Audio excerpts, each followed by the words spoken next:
Queen's University's Center for Law in the Contemporary Workplace invited lawyers, arbitrators, and union representatives to the Royal Ontario Museum to discuss the current state of grievance arbitration. The keynote speaker, Chief Justice of Ontario Warren Winkler, shared with the group of 150 his views on the issues plaguing the current system. That grievance arbitration, since its inception, now some 65 years ago, when it was conceptualized as being a process that was to be simple, cheap, quick, and final, has evolved into something, has morphed into something that is the antithesis of that. It is slow, expensive, not final, temporary, and in some people's minds, unaffordable. Winkler believes that grievance arbitration is a valuable tool for labor relations, but he identifies areas of improvement that can be made within the system. If you're hearing X person's case, that means you're not hearing Y's. So as I said, you're entitled to your day in court, but not somebody else's. The fact that the cases are more complex doesn't mean they have to take more time. They don't have to take more time. So, the Court of Appeal, for example, trial judges put time limits on things. So arbitrators have to start to be proactive, managing the hearings so that it can be done more efficiently.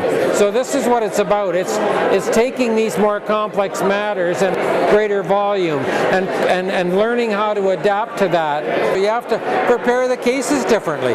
The arbitrators have to take more responsibility for the carriage of these cases, and they have to tell the parties what they have to do. You can't have another day. I'm here and I'm going to decide the case now. We have the same problems in the court system. You see, so what we do is we manage it. And it's amazing, the lawyers can do it. We say, you've got an hour and a half. And they say, well, we'll do our best. We say, no, sir, you won't do your best. You'll be finished in an hour and a half.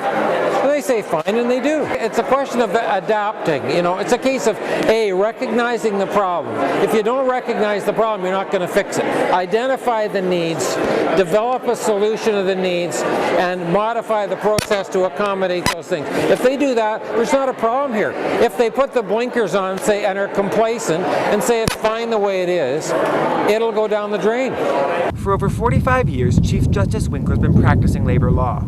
He says that when it comes to litigation standards, labor relations has always led civil litigation. But, over time, things have flipped.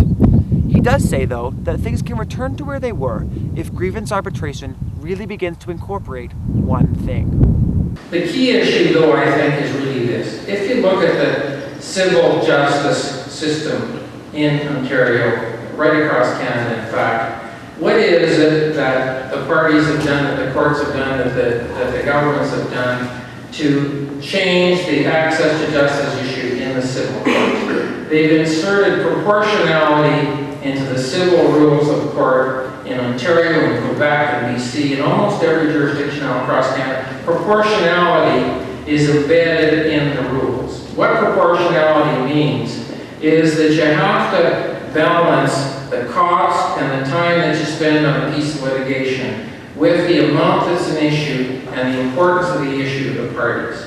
So you have to balance those two. What that means is that you can't take a case that's a minor case and have a 3-day hearing on a case that should be done in 2 hours. The seminar also had a series of panelists discuss their views on grievance arbitration. This is all about the people at the workplace. This isn't about lawyers, it's not about arbitrators, it's not about judges. It's about the people on the shop floor. It's about some guy trying on a business as best they can and to deal with problems as they arise. It's a problem-solving exercise. If they sit down, address it in a thoughtful way, and realize the problems. I went through the same problems in the civil court system and in 2004, and it was the worst year of my life, but we fixed them. We reduced all the waiting times. We fixed everything. We got there by identifying the problems, identifying the solutions, and then implementing the solutions. If you just say there's nothing wrong, well, you wake up some morning and it's meltdown time. It's pragmatism, and it's being realistic, saying, I recognize that there's some things here that need to be fixed, and then get busy and fix them. And I think that's why everybody's here.